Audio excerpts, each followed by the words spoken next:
Hi, we're here today at the Brooklyn Promenade. Take a look at the New York skyline.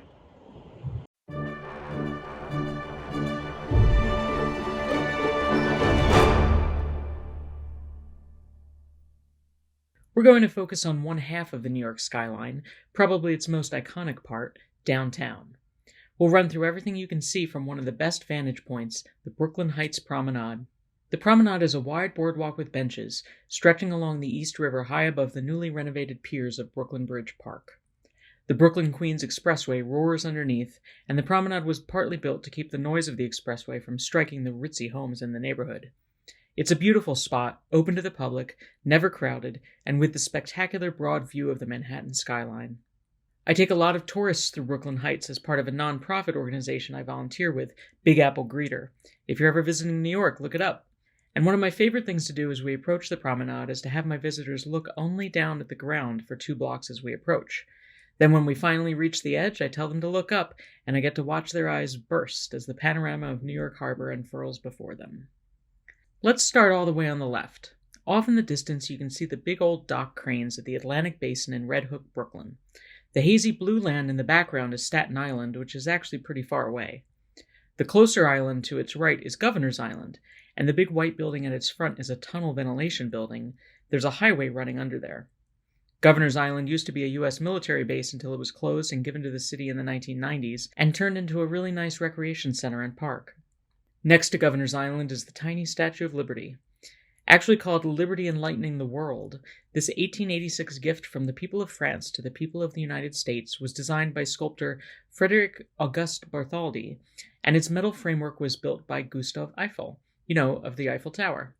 The Statue of Liberty greeted millions of immigrants as they came to the U.S. by ship in the late 19th and early 20th centuries. Then we can see the orange Staten Island ferry heading away, and you can just about make out Ellis Island there too. Ellis Island was the busiest immigrant inspection station in the United States. From 1892 to 1954, 12 million immigrants were processed there. And the distant mythical land behind Ellis Island is New Jersey. Now we get to the southern tip of Manhattan. This is where the Dutch settled the island in 1625 and then worked their way up. It's the oldest part of the city. At the tip of the island is Battery Park, but you can't see that here. But you can see the ferry terminals. And then the skyscrapers start. This is downtown Manhattan, the financial district. It's synonymous with Wall Street and where all the city's financial institutions are located. There are 2 big sections of skyscrapers in New York, downtown and Midtown. Midtown is the largest central business district in the world, and downtown is the third. Number 2 is Chicago's Loop. Those first 3 skyscrapers are the offices at 1 New York Plaza, 25 Water Street, and 55 Water Street. The small area of trees in between them is the Vietnam Veterans Memorial. And next to that is a relaxing little park called the Elevated Acre, right where the highway starts. That oddly lavender highway is the FDR, which runs along the eastern edge of Manhattan.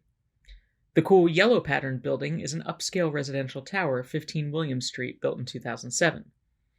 The next notable tower is that green-roofed one. It's not the Woolworth Building, another green-roofed tower that's more beautiful but farther north. No, it's 40 Wall Street, the Trump Building. This 1930 Art Deco office building was once the tallest building in the world and was acquired by Trump in 1995 after being owned by Ferdinand Marcos, the former dictator of the Philippines. Another 1930 Art Deco building is 70 Pine Street, the pointy one. It was offices, but it's luxury residences now. You can see it has a lot of architectural setbacks. That's what it's called when the upper floors are indented smaller than the lower ones. So does the building in front of it, 120 Wall Street, also from 1930. Busy year considering it was the Great Depression. That building, interestingly, has a special arrangement in which it offers less expensive offices for many nonprofits and other organizations. Then, of course, the tallest building here is One World Trade. It's hard to appreciate how tall it really is, as it's quite a bit farther away than the other buildings you can see here. It's on the other side of the island. It's the main building of the rebuilt World Trade Center complex, and it opened in 2014.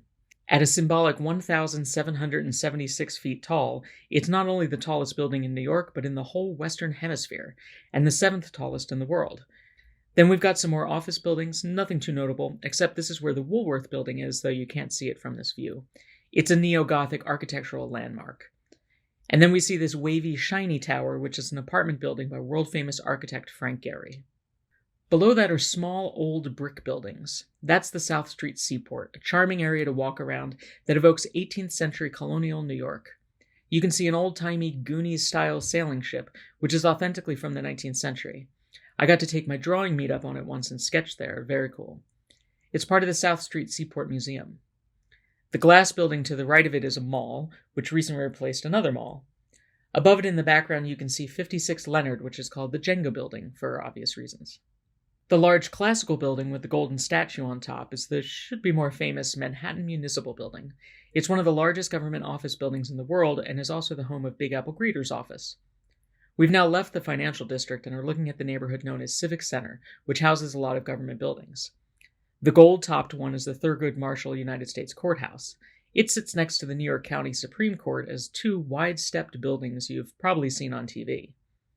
The next big thing here is the Verizon Tower, which is just not an attractive building, with no windows and that ugly logo on top. Now we see the magnificent Brooklyn Bridge. This neo-Gothic suspension bridge took 14 years to build and opened in 1883 at a cost of $15 million, which is about $400 million in today's dollars. That's cheap. It would probably cost billions to build today. It was conceived by John Roebling, but his untimely death left the entire construction in the hands of his son Washington Roebling. One of Washington's innovations was to add reinforcements to support much more weight than was necessary at the time, because he foresaw heavier vehicles being invented in the future. Washington became ill himself during construction of the caissons, and so his wife Emily became the main supervisor of the bridge's completion. Having a woman in this position was unheard of at the time, and Emily had to fight hard to prove herself to the city and the press. When the bridge was first opened, people panicked about its sturdiness, and one human stampede killed 12 people. In response, P.T. Barnum, of the circus, got permission to march 21 elephants across the bridge, proving it was steady. I recommend a great book, The Bridge, by Peter Tomasi and Theo Duvall, all about the bridge's construction. Behind the Brooklyn Bridge, we can see the edge of the Blue Manhattan Bridge, built in 1909. It was an innovative suspension bridge design and served as the model for many longer bridges later in the 20th century. The area between these two bridges is called Two Bridges. So that covers downtown, but even from this southern vantage point, we can see some of Midtown's huge skyscrapers too. Of course, there's the Empire State Building, the famous 102-story Art Deco masterpiece.